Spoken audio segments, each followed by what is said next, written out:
Hey guys, welcome to a കല്യാണ vlog സുഹൃത്തുക്കളെ. അപ്പോൾ ഇന്നത്തെ വ്ളോഗ് എന്ന് പറയുന്നത് ഒരു കല്യാണ വ്ളോഗാണ്. അപ്പോൾ ആർക്കുടെ കല്യാണം എന്ന് വെച്ചാൽ എൻ്റെ മമ്മിയുടെ ചേച്ചിയുടെ മാക്കടെ ഹസ്ബൻഡ് അനിയന്റെ സ്വന്തം കല്യാണത്തിനാണ് സുഹൃത്തുക്കളെ നമ്മ ഇന്ന് പോകുന്നത്.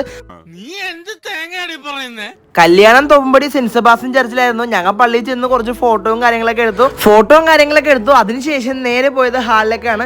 സെന്റ് സേവിയർ ഹാളിലായിരുന്നു പരിപാടി. കുറച്ച് നേരത്തിലുള്ള ഈ പരിപാടിയും കാര്യങ്ങളൊക്കെ സ്റ്റാർട്ട് ചെയ്തു. ചെക്കനും പെണ്ണും വന്നു, ഒരു ഫോട്ടോയും കാര്യങ്ങളൊക്കെ എടുത്തു, കേക്ക് കട്ട് ചെയ്തു. അതിനുശേഷമാണ് സുഹൃത്തുക്കളെ കലാപരിപാടി സ്റ്റാർട്ട് ചെയ്തത്. ചെക്കൻ്റെയും പെണ്ണിന്റെയും ഡാൻസ്, ചെക്കൻ്റെ അപ്പനും അമ്മയുടെയും ഡാൻസ്, അതിനുശേഷം ചെക്കൻ്റെ ചേട്ടനും വൈഫും കൂടെ ഡാൻസ്. അവിടെ കൊണ്ടൊന്നും തീരുന്നില്ല, ഞങ്ങളുടെ കസിൻസിന്റെ ഒക്കെ കിടിലൻ ഡാൻസ് ഉണ്ട്. അതിന്റെ ഫുൾ വീഡിയോ യൂട്യൂബിൽ ഇറങ്ങണമെങ്കിൽ അപ്പോൾ നിങ്ങൾ ഫോളോ ചെയ്ത് വെച്ചേക്കാം. ഡാൻസും കാര്യങ്ങളൊക്കെ കഴിഞ്ഞു, പിന്നെ ഫുഡ് അടിയും കാര്യങ്ങളൊക്കെ സ്റ്റാർട്ട് ചെയ്തു. നീ എന്തിനാ ഇപ്പൊ കയറിയിരുന്നത്? ഞങ്ങൾ ചെക്കൻ്റെ ആൾക്കാരാ, ഞങ്ങളാ ഫസ്റ്റ് ഇരിക്കേണ്ടത്. ഫുഡ് അടിയും കാര്യങ്ങളൊക്കെ കഴിഞ്ഞു. ഐസ്ക്രീം എടുക്കാൻ വേണ്ടി ഞാൻ ആഗ്യനെയും കൂട്ടിയിട്ടുണ്ട് ഗൈസ്. അപ്പൊ ആഗ്യനെ അടുത്ത് ഞാൻ ചോദിച്ചു, നിനക്ക് എന്താ ഐസ്ക്രീം വേണ്ടാത്തതെന്ന്. പാവം ആഗ്യനൊക്കെ ചുമയതുകൊണ്ട് ഗൈസ് ഒരു ഐസ്ക്രീമും കഴിക്കാൻ പറ്റില്ല. അതുകൊണ്ട് അവളെ കൊണ്ട് തന്നെ ഞങ്ങൾ എല്ലാ ഐസ്ക്രീം എടുപ്പിച്ചു. അങ്ങനെ നമ്മുടെ ബ്ലോഗ് ഇവിടെ കൊണ്ട് അവസാനിക്കുകയാണ്. അപ്പോൾ video like, share, subscribe, by.